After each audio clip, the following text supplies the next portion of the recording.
Hi, I'm Raychel Taylor. I am a percussionist and an educator in Northern Illinois, west of Chicago. For those of you who remember going to the NIU show in DeKalb, I live in DeKalb.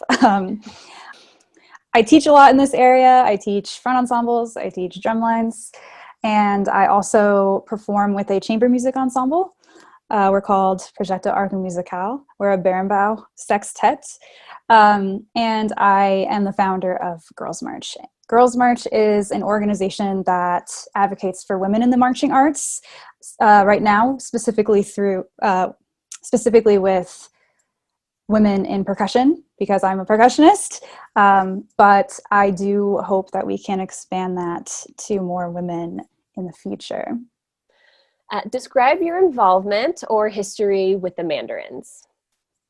My rookie year of drum corps was in 2008 with the Mandarins, and then I also marched the following year in 2009 in the Front Ensemble.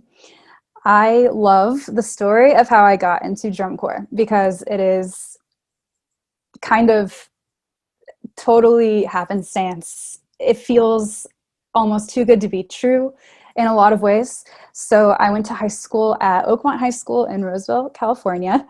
My band director is Richie Hodge, and he was a Blue Devil. I remember he had this shadow box in his office with his old uniform and rings that he had won.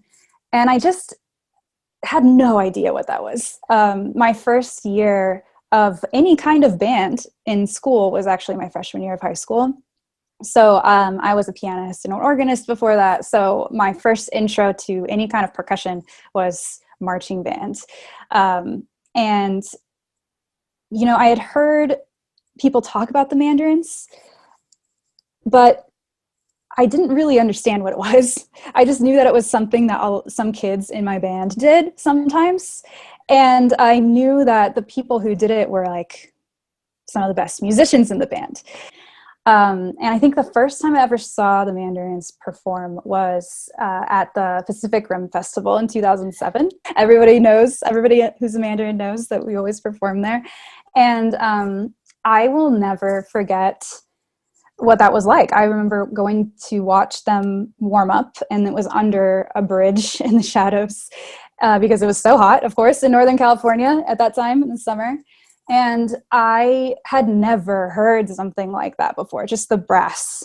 And it really blew me away. I didn't, as a high schooler in Northern California, I love Northern California. There's really no offense meant by this. It's just that some band programs in Northern California, it's just like, it's a struggle. I feel like people who go to school out there, you kind of know. And so to have a program like the Mandarins there is really so special. It means a lot, and it gives a lot of students access to something that they just wouldn't have access to normally. To see people really care and really, really sound good and loud. I mean, the goosebumps, I'm getting goosebumps right now talking about it. Like it really inspired me. And so the following year, my friend Justin Kerr lived around the corner from me. And I'll never forget, he just like ran to my house one day and he was like, Raychel, we're having a audition camp this Saturday and you should come and audition. And I was just like, okay, I guess. Like, I don't know. I'm not prepared at all, And he's like, it's fine. Just come and check it out. See how it goes. So I went and I had a total blast. By the end of the weekend, I think it was that weekend, maybe it was the next camp, but like I'm pretty sure that weekend I was given a contract. So it's just so funny how that worked out because, I'm amazed my parents let me do it even. And it was just the best place to have that first experience because it was safe, it was fun, it was a family. It always is a family. Learning that I can be more flexible than I expected to be, learning that I can adapt and learning how to get along with people that you can't get away from for months, but like I had a blast. There was never a time where I was just like kind of down about it. So I knew drum corps was for me. What woman or women in history or present day have you been inspired by and why? Of course, my mom. My mom is a very strong, independent woman. She taught me to never give in on things that I don't agree with. So really being strong in my like moral compass. Tanya Ross taught me at the Mandarins, and I she was just so great. She was a great teacher, and she was also just energetic, funny, and not afraid of anyone. And I thought that was really incredible. And then when I went to Phantom Regiment and Vanguard, Sandy Rennick wrote the Front Ensemble books for those ensembles. And so Sandy's Front Ensemble arranging is incredible. And I just think it says a lot about her to be the only woman arranger in DCI. She is just really, really incredible and has always been somebody who I could look up to and see kind of a way forward for myself as a professional percussionist. Because not only was she the arranger for us, but she was also the marimba soloist for Blast.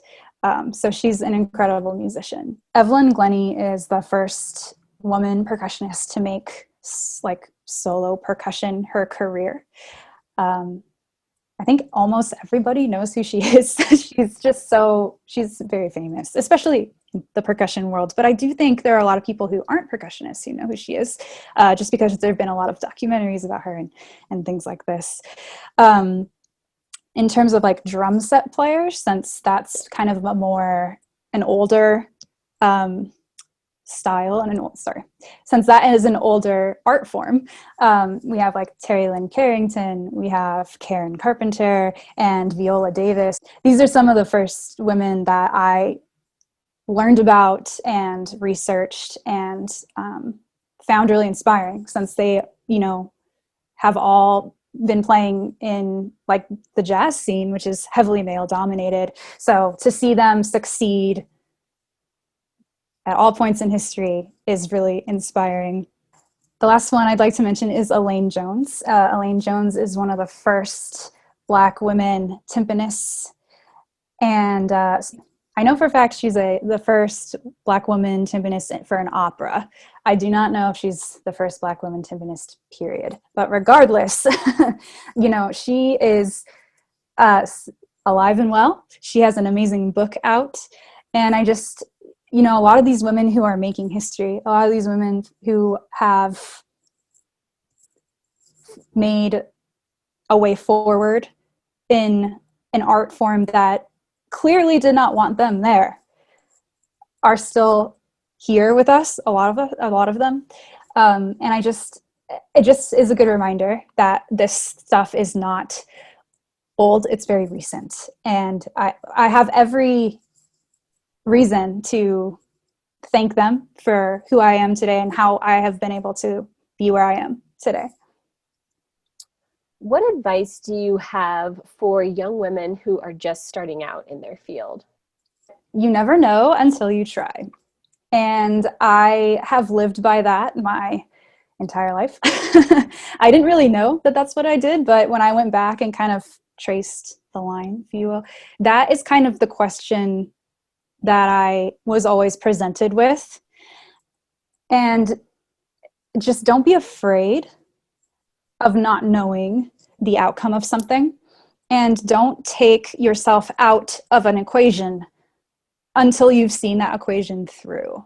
I think a lot of people are really afraid to fail. I took a chance at the Mandarins. I had no idea what drum corps was. I didn't care. I just kind of jumped feet first, or I jumped head first into that and didn't even think about it.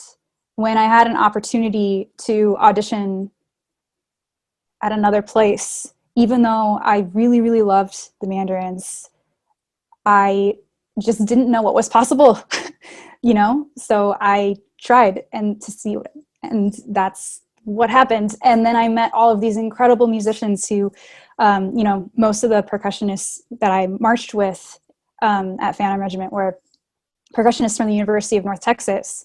So when I had the opportunity to transfer schools, I didn't really question what would happen if I did or did not get in, but I tried. And when I got my answer, then I made my decision. And I think that is just super, super important, to not take yourself out of that game. Yeah. How has your experience with the Mandarins or drum corps in general impacted your professional journey? It's the reason that I am a professional in music. 100%. Mandarins is the reason that I am a percussionist today. So thank you, Justin Kerr, for asking me to go to that camp. And thank you for the Mandarins giving me an opportunity to grow as a musician. It's funny. I didn't even know you could major in music when I was graduating high school. So when I was at Mandarins, I was meeting music majors for the first time, really, like music majors who were close to my age, at least. So that was the first time I saw that as something that I could do. So when I had an opportunity to transfer schools, that was a really hard decision for me to make. I was born and raised in Sacramento. My friends, my family are there. It was very scary for me to put myself out there.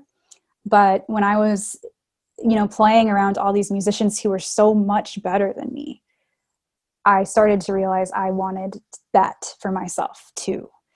And I owe all of that to Mandarins and Sacramento State, really. I mean, truly, because there's no way I would have been able to audition and be ready for that, without having the experience that I had with Mandarins first. So it was formative and it's essential. Truly, I do not think I would be here today doing what I'm doing today if it's not for the Mandarins. Are there any women-focused resources that you use that you can share? Girls March is a really great resource. You all should check us out to girlsmarch.org, at Girls March on Instagram.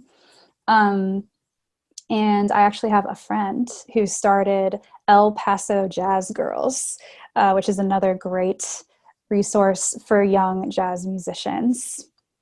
Can you share any thoughts about ways to uplift all women's voices? Women need to be in leadership positions.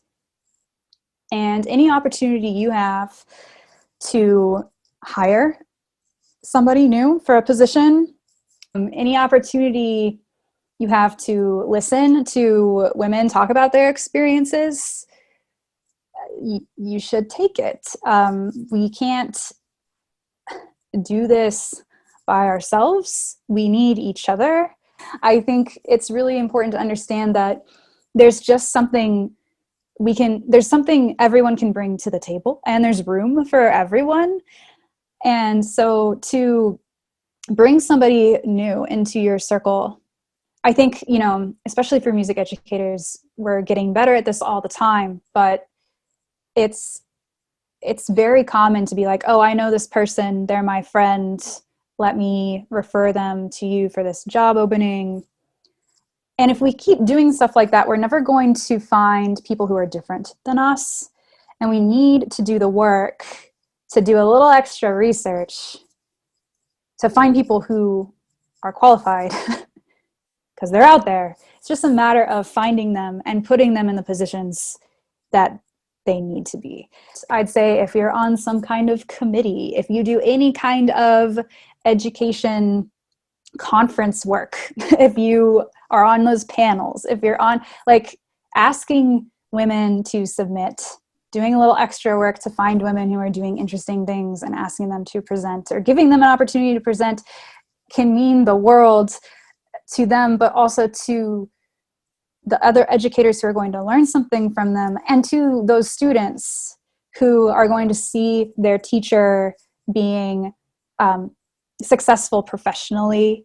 And the more students who see women and people who don't look like them teaching them, the faster we will get over this, like, oh, women can't teach drums because I've never had a woman teacher. It's something that happens subconsciously. And I would never blame a student for something like that. It's something I thought myself a very long time ago. It's just part of the society that we grow up in and the way that we're socialized. The sooner they see people doing any kind of education, any kind of playing, any kind of work who are different than who they normally see, it's giving them an opportunity to grow. And then they will become people who are professionals in any kind of workplace. And now they are thinking about how anybody can do anything. And this is just something that is going to build healthier workplaces for everyone someday.